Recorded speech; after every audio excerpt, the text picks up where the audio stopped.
ำรวจมะม่วงมันหวีดใกล้พื้นเลยก็ไม่ร่วงยังอยู่ดีมะม่วง3 ฤดูก็ไม่ร่วงยังอยู่ดีมะนาวไม่ร่วงมันจะร่วงง่ายอะไรขนาดนั้นก็ถือว่ายังอยู่ดีหมวกกันน็อกยังไม่หลุดจากหัวเจ้าเงาะน้อยลมไม่สามารถพัดหลุดได้ถือว่า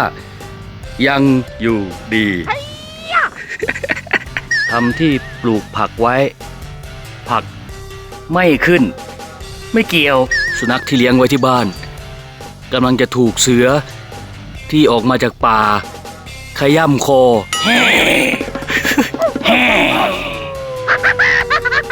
เสือบอกยังอยู่ดีพายุทำอะไรไม่ได้โอเคไปเดินไปเสือเดินไป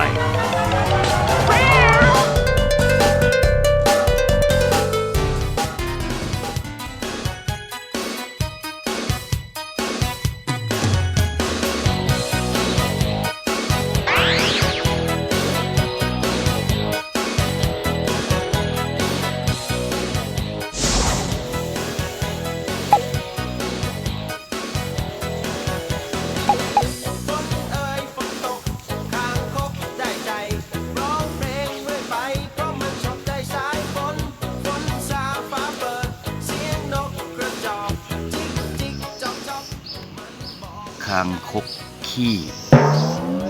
หลังจากกินแมงเม่า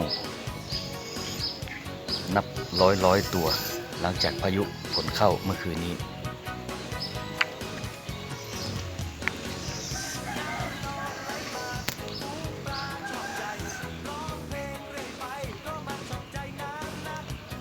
อิ่มเลยสิมึงเฮ้ย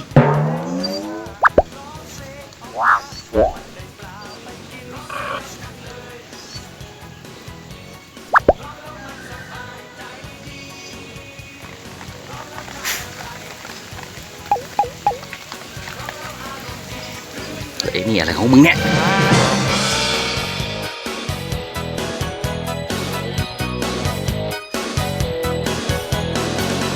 ส่วนตัวฉันไม่สนใจวันร้องเพลงเรื่อยไปจะแดดจะฝนจะอุ่นจะหนาวใจก็ยังร้องเพลงโอ้ย